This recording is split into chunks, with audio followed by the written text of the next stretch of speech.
오늘의 큐티 말씀은 사무엘하 1장 1절부터 16절입니다. 제목 사울의 죽음에 대한 소식. 먼저 앞뒤 문맥을 살펴보겠습니다. 사무엘상과 사무엘하의 나눔 기준은 사울 왕의 죽음으로 나뉩니다. 이스라엘 역사는 새로운 시대로 접어드는데 당장 왕위를 이어받을 막강한 힘을 가진 사람이 없었다는 것입니다. 사무엘상 31장에 사울 왕도 죽지만 그의 아들들 요나단, 아비나답, 말기수아도 죽게 됩니다. 이미 사무엘상 31장에서 사울 왕에 대한 장례가 있었습니다. 예전에 자신들을 구해준 은혜를 기억하기 위해 야베스 사람들이 밤새도록 걸어가서 사울과 그 아들들의 시체를 거두어 장례를 치루었다는 기록으로 끝납니다. 예전에 자신들을 구해준 은혜를 기억하기 위해 야베스 사람들이 밤새도록 걸어가서 사울과 그의 아들들의 시체를 거두어 장례를 치루었다는 기록으로 끝납니다. 사무엘하 1장에 접어들면 사울이 죽은 후에 다윗이 아말렉 사람들을 물리치고 시글락으로 돌아와서 이틀 동안 머물렀습니다. 다음날 사흘째 되는 날에 한 아말렉 사람이 사울의 진영에서 사울과 그의 아들 요나단의 전사 소식을 전합니다. 다윗은 사울의 죽음 소식에 슬퍼하여 울며 금식까지 하였습니다. 문단을 나눠보겠습니다. 1절부터 10절은 사울이 죽었다는 소식, 11절부터 16절은 소식을 들은 다윗의 반응. 1절에 보면 사무엘상과 사무엘하를 나누는 기준을 사울 왕의 죽음으로 본다면 사무엘하의 시작은 사울이 죽은 후에 라고 시작되고 있습니다. 1절부터 4절 단락에 보면 사울 왕의 죽음으로 인해 이스라엘 역사는 새로운 국면에 접어듭니다. 그런 이유는 사울 왕 자신뿐만 아니라 아들들까지 전사하고 말았기 때문입니다. 심지어 사울의 진에서 온 사람 아말렉 청년은 벌써 다윗을 미래의 임금으로 생각하고 다윗에게 엎드려 절을 하고 있습니다.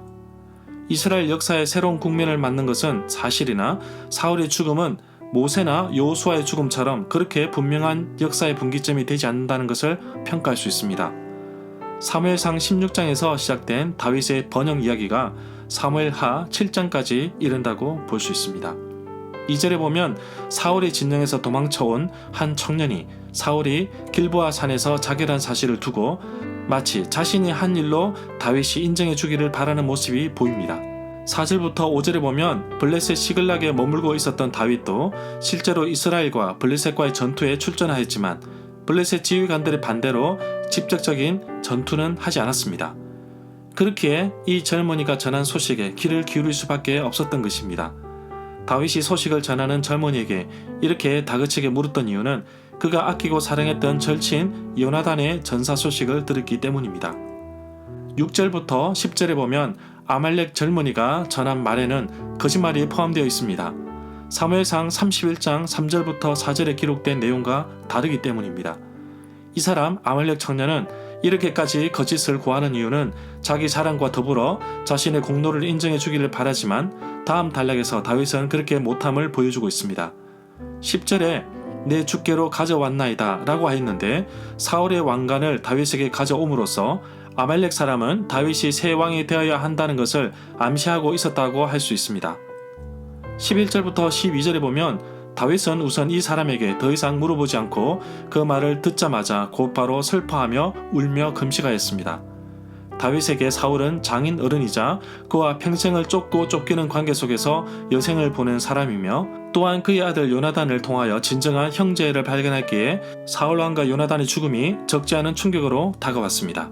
14절부터 16절에 보면 다윗은 여호와께서 기름 부으신 왕을 함부로 죽이지 않았던 사람입니다. 여호와의 기름 부음을 받은 사람을 죽이는 것을 긍하고 있는 것을 다윗은 잘 지켰지만 아말렉 사람은 결국 자신이 하지도 않은 일을 거짓으로 고하면서 결국 자신도 죽게 됩니다.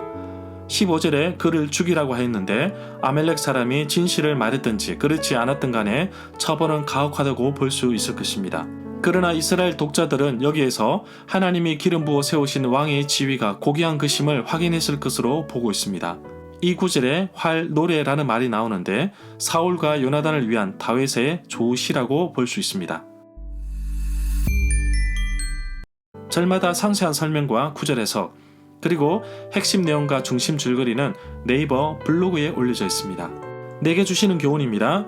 그토록 괴롭히던 사울이 죽었으니 노래를 불러야 할 다윗은 오히려 침울하며 도리어 슬퍼하고 있습니다. 비록 자신을 죽이기 위해 평생을 따라다녔지만 그는 하나님이 세운 왕이라는 사실을 언제나 잊지 않았습니다. 사울을 존중했다기보다는 그를 세운 하나님을 기억하였던 것입니다. 다른 사람의 슬픔이 나에게 기쁨이 될 수도 있겠지만 그러나 함께 슬퍼하는 것이 도리라고 생각합니다. 일종의 님비 현상처럼 남의 집 마당에는 되지만 우리 집 마당에는 안 된다는 풍조가 요즘 확산되고 있습니다. 남의 불행이 나의 행복이라는 공식이 세워진 지도 오래입니다. 그러나 그리스도인들은 그렇게 살면 안 됩니다. 남이 의도치 않게 당한 불행을 함께 나누며 힘든 부분을 함께 지고 가야 할 것입니다. 하나님은 사람을 세우기도 하시고 패하기도 하시고 죽이기도 하시고 살리기도 하시는 분이십니다.